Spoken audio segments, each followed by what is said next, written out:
Hello everyone, target for IQ में आप सभी का स्वागत है। मेंस का बैच हमारा स्टार्ट हो रहा है जिसमें कॉमन सब्जेक्ट्स होंगे आईपीसी, सीपीसी, सीआरपीसी। इसके बारे में हम पहले बात कर चुके हैं। अब हम एक क्वेश्चन पहले भी दिखाया था, लेकिन अभी हम दो क्वेश्चन आपके लिए एज अ डेमो लेकर आए हैं दोनों लैंग्वेज में, इंग्लिश हिंदी, बट मैं जो रीड और एक्सप्लेन करूंगी एक हिंदी में और एक इंग्लिश में, दोनों डिफरेंट सब्जेक्ट्स के हैं। ऑलराइट, चलिए हम स्टार्ट करते हैं। सबसे पहले आईपीसी का एक क्वेश्चन है, वेरी हॉट टॉपिक, क्योंकि जब ये जजमेंट आया अडल्ट्री के ऊपर सुप्रीम कोर्ट का, उसके बाद कोई मेंस का एग्जाम ऐसा हुआ नहीं। तो अब मुझे लगता है कि जब ये मेंस जो भी आने वाले अपीयर होने वाले मेंस हैं, उनमें ये डेफिनेटली पूछा जाने वाला क्वेश्चन बनता है। और अगर ये मेंस में नहीं आया तो आप ये मान लीजिए कि आपसे इंटरव्यू में तो पूछा ही जाएगा, कोई भी पूछ सकता है। ठीक है, तो चलिए हम स्टार्ट करते हैं। सबसे पहले अडल्ट्री पे शॉर्ट नोट लिखना और इसकी कॉन्स्टिट्यूशनैलिटी के ऊपर बात करनी है। ठीक है, और इसे बताना है how it is different from rape. Correct, तो चलिए हम स्टार्ट करते हैं। सबसे पहले पैटर्न होता है सेक्शन का, क्योंकि मार्क्स मिलते हैं सेक्शन का। 497 आईपीसी में डिफाइन अडल्ट्री क्या होता है? A person having sexual intercourse with the wife of another man. इसमें लिखा हुआ है कि किसी और एसेंशियल जो है, देखिए पैराग्राफ फॉर्म में है, हमने वहां नहीं लिखा, इसको पॉइंट वाइज डिफाइन किया गया है कि किसी अनदर मैन की वाइफ। तो इतना कंफर्म हो गया कि इसमें क्या होना चाहिए, वाइफ होनी चाहिए, वो भी किसकी, अनदर मैन की होनी चाहिए। उसके साथ क्या होना चाहिए, सेक्सुअल इंटरकोर्स होना चाहिए। देन नेक्स्ट पॉइंट आता है without the consent of her husband. क्या नहीं है, without the consent of women नहीं है। क्या है, कंसेंट किसकी रिक्वायर्ड है, हस्बैंड की, उस महिला के हस्बैंड की कंसेंट रिक्वायर्ड होनी चाहिए, और वो नहीं है उसमें, तभी ये ऑफेंस का ग्राउंड बनता है। तो सच पर्सन, वो व्यक्ति, वो क्या होगा, guilty of adultery and not guilty of rape. तो इसका मतलब हमारा क्वेश्चन वहां पे कि जो उसको डिफ्रेंशिएट करना है, तो पॉइंट यहाँ आ गया कि दोनों में क्या है, डिफरेंस है। अब हम इसके कॉन्स्टिट्यूशनैलिटी के ऊपर बात कर लेते हैं। काफ़ी इश्यूज रहे हुए हैं, बहुत हॉट टॉपिक है ये काफ़ी सालों से। तो सबसे पहले हम देखेंगे यूसुफ अब्दुल अजीज़ वर्सेस स्टेट का जो केस था। ये देखिए पैटर्न ऐसे लिखना है आपको आंसर में, ये है ना आंसर। जब आप मेंस की कॉपी में लिखें तो इस तरह से लिखना है, हॉरिजॉन्टल ना लिख के वर्टिकल लिखिए। फिर है, तो इसमें honourable supreme court and supreme court high court का नाम लिखते तो आप ऑनरेबल लिखें, अच्छा होगा, और एपेक्स कोर्ट लिखिए तो अच्छा होगा सुप्रीम कोर्ट के लिए। फिर आता है, क्या कहा था इन्होंने कि सेक्शन 497 जो है उसे कॉन्स्टिट्यूशनल बताया गया, और ये कहा गया कि ये आर्टिकल 14, 15 सब क्लॉज 3 एंड 21 का वायलेशन नहीं है। देन आया था सौमित्री विष्णु का केस, उसके अंदर जो यूसुफ अब्दुल अजीज का केस था, उसकी बात को अफर्म किया इन्होंने, अर्लियर व्यू को अपने माना और कहा कि ये क्या है, कॉन्स्टिट्यूशनल है। फिर आया डब्लू कल्याणी वाला केस, उसमें इन्होंने ये कहा गया कि इस सेक्शन के अंदर, कौन सा सेक्शन, 497 के अंदर कौन गिल्टी होगा, ओनली और मैन। मैन को पनिशमेंट मिलेगी, ना कि विमेन को। ठीक है, क्योंकि क्यों, इसका रीज़न था वो मैं अभी आपको एक्सप्लेन करूंगी। इसकी स्पिरिट क्या थी कि क्यों इसमें एक मेल को पनिशमेंट दी गई है, और ये जो ऑफेंस है वो अगेंस्ट मेल था, मतलब मैन था, हस्बैंड, मतलब इसमें जो विक्टिम है वो हस्बैंड है, ना कि वाइफ है। क्यों है वो हम बताएंगे अभी। फिर आता है जोसेफ शाइन वाला, ये लैंडमार्क है, आपको पता ही है इसके बारे में, सबको पता है।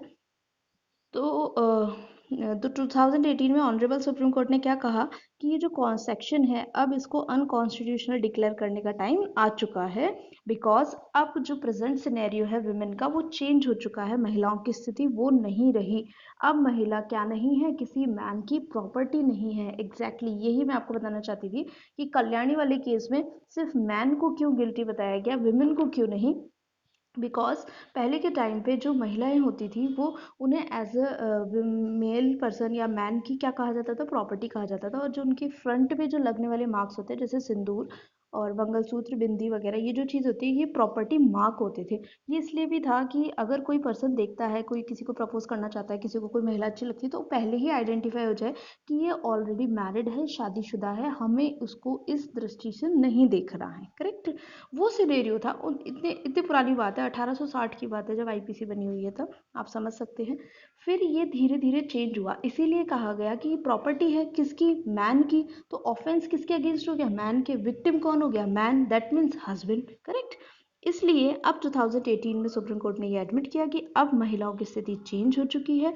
अब वो किसी की प्रॉपर्टी नहीं है। देखिए जो जजमेंट्स होते हैं वो 1000 पेजेस 500 इतने बड़े बड़े जजमेंट्स होते हैं, आप देखेंगे तो उनमें क्या होता है, ऐसी ही बातें होती है, ये हमें ढूंढनी होती है। वो जजमेंट आप पढ़ें तब तो कुछ पता चले, देखिए कोई नहीं पढ़ता, किसी के पास इतना समय नहीं है। नेक्स्ट हम देखते हैं डिफरेंस दोनों के बीच में, ठीक है। अडल्ट्री एंड रेप के बीच में जब हम डिफरेंस देखेंगे तो सबसे पहला ये चीज़ है कि देखो सेक्सुअल इंटरकोर्स की बात नहीं करनी है क्योंकि दोनों में ही है कॉमन वो चीज़। तो डिफरेंस जो है वो ये है कि अडल्ट्री होता है मैरिड वुमेन पे, अगर अनमैरिड वुमेन है तो वो अडल्ट्री नहीं है। और रेप में मैरिड हो अनमैरिड हो किसी भी एज की उससे कोई लेना देना नहीं है, करेक्ट। दूसरा आता है consent of her husband is material, सिर्फ और सिर्फ कंसेंट जो है पति की तात्विक है, पति की कंसेंट मायने रखती है, महिला की कंसेंट मायने नहीं रखती। और रेप में क्या था, उस महिला जिसके ऊपर वो ऑफेंस हुआ है उसी की कंसेंट मायने रखती है, किसी और की नहीं। फिर आता है नेक्स्ट हमारा जो डिफरेंस है वो है ऑफेंस जो है वो अगेंस्ट हस्बैंड होता है अडल्ट्री का, क्योंकि वो उसकी प्रॉपर्टी है और उसकी मान लीजिए आपका कोई फ्लैट है, कोई घर है और उसमें कोई पत्थर फेंकता है, कोई कुछ करता है, तो वो आपकी प्रॉपर्टी है, आपकी प्रॉपर्टी आप विक्टिम हुए ना, उस तरह से अडल्ट्री में हस्बैंड विक्टिम, ठीक है। और रेप में कौन विक्टिम होती है, वो खुद महिला होती है। ये हुआ हमारा एक क्वेश्चन। देखिए पूरा हिंदी में भी है ये, इसकी फ्री ऑफ कॉस्ट पूरी पीडीएफ हमारे पब्लिक ग्रुप जो टेलीग्राम चैनल है उस पर अवेलेबल है, आप वहां से डाउनलोड कर सकते हैं, ले सकते हैं। अब हम आते हैं दूसरे क्वेश्चन की तरफ जो है ट्रांसफर ऑफ प्रॉपर्टी एक्ट का, बहुत ही इंपॉर्टेंट क्वेश्चन है। जो इमोरल प्रॉपर्टी है उसके ऊपर एक शॉर्ट नोट लिखना है, कई बार ये क्वेश्चन रिपीट हो चुका है, कुछ तो बात होगी तभी तो रिपीट हुआ है। चलिए हम देखते हैं, इसे हम हिंदी में देखेंगे तो जो हिंदी मीडियम वाले स्टूडेंट है आपके लिए बहुत अच्छी बात है। तो संपत्ति अंतरण अधिनियम जो है 1882 है, उसकी धारा 3 के अंदर, अब सब क्लॉज नहीं है उस धारा के अंदर, बहुत सारी डेफिनेशन है और वो वहीं पर है 3 के अंदर। तो स्थावर संपत्ति को क्या बताया गया है कि स्थावर संपत्ति के अंतर्गत क्या है, खड़ा काष्ठ, उगती फसलें और घास नहीं आते। नेगेटिव डेफिनेशन है, या ये कही कि डिफाइन नहीं है, सिर्फ इंक्लूड और डज नॉट इंक्लूड कहा गया है। खड़ा काष्ठ क्या होता है, ऐसी लकड़ी या ऐसा पेड़ जिसकी लकड़ी को हमें काटना है, काट के फर्नीचर और जो भी चीज़ें होती है लकड़ी की वो बनानी है। दूसरा उगती फसलें, फसलें क्या होती हैं, जैसे गेहूं चावल बाजरा ज्वार, ये सब उगाते ही इसलिए है ताकि इन्हें काटा जा सके, काट के यूज लिया जा सके। तो जो चीज़ परमानेंट है ही नहीं, हमें 6 महीने साल में 2 साल में उसको हटाना है, तो वो इमूवेबल कैसे हुई, नहीं हुई, ठीक है। उसके बाद आता है स्थावर संपत्ति की ये व्याख्या क्या नहीं है, पूर्ण नहीं है, ठीक है, क्योंकि इतना सा बताया कि क्या नहीं है, ये भी नहीं बताया कि क्या है ना। फिर आता है स्थावर संपत्ति की जो है अन्य अधिनियमों में भी परिभाषा दी गई है, तो हम देखते हैं सबसे पहला है साधारण खंड जो अधिनियम है 1897 का, उसकी धारा 2 सब क्लॉज 26 के अकॉर्डिंग ये बताया गया है कि जो लैंड है, जमीन होती है, भूमि है वो, और भूमि से उद्गत होने वाली कोई भी चीज होती है या फायदे जो होते हैं, जैसे कि तालाब मान लीजिए या कोई खाने होती हैं उससे निकलते हैं मिनरल्स वगैरह और चट्टाने, और जो कोई भी भूमि से आबद्ध है, जुड़ी हुई है, या भूमध्य चीज से, भूबद्ध कोई चीज है जमीन से लगी हुई, उससे स्थायी रूप से ऐसी जकड़ी हुई है तभी उसका फायदा हो पाए, तो वो क्या समझी जाएंगी, इमूवेबल प्रॉपर्टी, मतलब कि स्थावर संपत्ति समझी जाएगी। उसके बाद आता है संपत्ति अंतरण अधिनियम की धारा 3 के अंदर ही बताया गया है कि भूबद्ध क्या होती है। जो ये भूबद्ध वर्ड यूज लिया गया है, ये भूबद्ध होता क्या है, ये फिर से ट्रांसफर ऑफ प्रॉपर्टी एक्ट में जाएंगे। तो भूबद्ध का मतलब होता है भूमि में मूलित, मतलब जिसकी जड़ें भूमि के अंदर हो। तो ऐसी कौन सी चीज होती है, पेड़ पौधे झाड़ियाँ, ये सब कौन सी चीज होती है, भूमि में इनकी जड़ें होती है, मूलित होती है। फिर आता है भूमि में निविष्ट, जो भूमि से अटैच, जैसे कि भित्तियां, निर्माण, बिल्डिंग्स, जैसे आप सभी ने देखा होगा जब मकान बनाते हैं तो नींव रखी जाती है, वो कुछ गड्ढा खोद के उसके अंदर ईंटा वगैरह बिछा के वो नींव होती है, ठीक है, जमीन के अंदर होती है नींव, तब मकान बनता है। तो क्या ऐसा हो सकता है मकान हटा दो, नींव नींव निकालनी है तो मकान हटा दो, नहीं, ऐसा नहीं होता, वो हटती नहीं है, वो इमूवेबल चीज होती है, इमूवेबल प्रॉपर्टी होती है। फिर आता है ऐसी विशिष्ट वस्तुएं जो इसलिए बद्ध है, जो बद्ध है मतलब भूमि से अटैच है, वो इसलिए बद्ध है ताकि उसके उससे जो अटैच वस्तु है, उसका उपयोग हो सके, उसका लाभ हम प्राप्त कर सके, जैसे खिड़की दरवाजे। अब वो जो खिड़की है, खाली खिड़की हवा में लेकर उसका कुछ हो सकता है, नहीं, जब तक कि वो दीवार में फिट नहीं होगी तब तक उस खिड़की दरवाजे का यूज नहीं है। और वो जो दीवार है वो कौन सी चीज है, वो इमूवेबल प्रॉपर्टी है, करेक्ट। ये डेफिनेशन यहाँ पर भी पूर्ण नहीं हो पाई, तो फिर आया एक अगला अधिनियम, रजिस्ट्रीकरण अधिनियम 1908, रजिस्ट्रेशन एक्ट, ठीक है। इसकी धारा 2 सब क्लॉज 6 बताती है इमोरल प्रॉपर्टी, फिर से परिभाषा बताई गई है। क्या कहता है कि स्थावर संपत्ति के अंतर्गत क्या क्या है, भूमि, भवन, वंशानुगत भत्ते, हेरिडिटरी अलाउंसेस जो होते हैं पीढ़ी दर पीढ़ी मिलते हैं वो, और पदाधिकार, प्रकाश, क्योंकि ईजमेंट राइट भी होता है जो इमोरल प्रॉपर्टी होता है ना, जैसे चलने का अधिकार, निकलने का, पगडंडी, नौका घाट, नौका चला रहे हो आप, नदी, अब नदी ऐसा थोड़ी है कि 2 दिन के लिए, 4 दिन के लिए, 4 साल के लिए फिर हट जाएगी, वो तो सालों साल पीढ़ी दर पीढ़ी। जैसे सरयू नदी आज तक है, बताते हैं ना, सरयू नदी के किनारे कौन कौन सी नगरी थी, अयोध्या नगरी, तो वो तो सब चलेगा, लेकिन सरयू नदी तो आज भी है। फिर मत्स्य कर्म जो होते हैं, मछली पालन जो होता है, वो भी काफ़ी सालों तक करते रहते हैं, तो वो इमोरल प्रॉपर्टी के अंदर आते हैं। उसके बाद है भूमि से उद्भूत होने वाला कोई और फायदा, ये हम देख चुके हैं।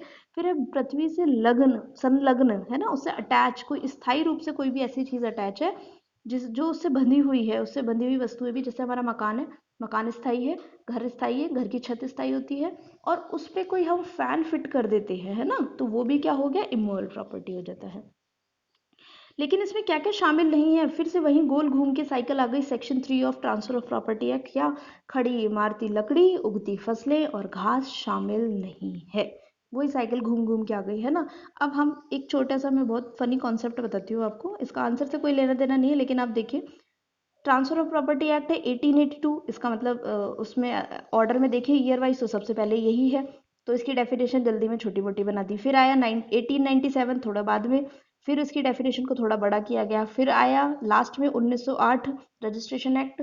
फिर इन्होंने, और इन दोनों को आप देखना ध्यान से, तो ये इन्हीं का मिक्स मैच कॉम्बिनेशन है, ट्रांसफर प्रॉपर्टी और जनरल क्लॉजेज एक्ट का, तो इन्होंने ये डेफिनेशन निकाली लास्ट में, ठीक है। बेयर एक्ट की डेफिनेशन भी मिक्स मैच करके बनाई जाती है, देखिए आप। फिर आता है एक केस है इसमें, मार्शल वर्सेस ग्रीन का। क्या कहा गया है इस केस में सुप्रीम कोर्ट में, कि जो फलदार वृक्ष होते हैं, एक वृक्ष है ना, जिसका उद्देश्य है लगाया था, वो फल देता है, जैसे मैंगो वगैरह है ये, जामुन है, इमली है, इमली के पेड़ के लिए क्या खास, क्या कहा जाता है, कि इमली लगाने वाला, इमली का पेड़ लगाने वाला इमली नहीं खा पाता, इसका मतलब बहुत सालों बाद होती है उसमें जाके, है ना। फिर क्या होता है कि जो ऐसे फलदार वृक्ष होते हैं वो इसलिए नहीं होते कि अभी लगाए 6 महीने बाद काट देंगे, तो उन्हें क्या माना जाता है, स्थावर संपत्ति माना जाता है।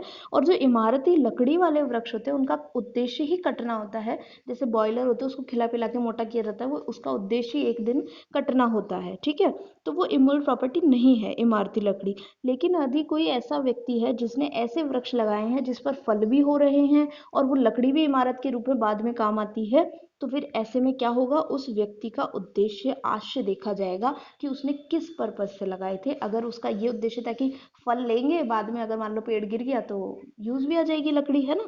अगर उसका मेन उद्देश्य फल का था तो वो स्थावर संपत्ति कहलाएगी, और उसका उद्देश्य इमारती लकड़ी का था, फल का नहीं था, तो वो स्थावर संपत्ति नहीं कहलाएगी, ठीक है। ये हुए हमारे 2 क्वेश्चंस कंप्लीट। इसका देखिए पूरा इंग्लिश में भी है, डोंट वरी। ये देखिए, इसकी वही पीडीएफ आपको हमारे टेलीग्राम पब्लिक चैनल पे अवेलेबल है, फ्री ऑफ कॉस्ट आप डाउनलोड कर सकते हैं। और इस अडल्ट्री वाले का हिंदी में है ना, सबका है। और ये 20 से हमारा बैच स्टार्ट हो रहा है, आप इसे ज्वाइन कर सकते हैं। आज लास्ट डेट है, कल लास्ट डेट है ज्वाइन करने की, और आप जल्दी से ज्वाइन कर लें। कॉमन सब्जेक्ट्स हैं जो इंडिया में लगभग लगभग सभी जुडिशरी स्टेट जो है, जैसे राजस्थान है, यूपी, एमपी, है ना, वहाँ सब में काम आता है, आईपीसी वगैरह, ये सारे सब्जेक्ट्स हैं। और अभी बहुत सही समय है, आप लोग पैनिक भी नहीं करेंगे। ये मान लीजिए हमारा जनवरी फरवरी तक ख़त्म होता है ये बैच, और आपका अप्रैल में एग्ज़ाम होगा। तो सबसे बेस्ट स्ट्रैटेजी होती है कि एग्ज़ाम डेट जिस दिन आए उस दिन तक आपका कोर्स हो जाना चाहिए, ताकि 1 महीना 2 महीना जो टाइम मिलता है वो आपका रिविजन में टाइम हो।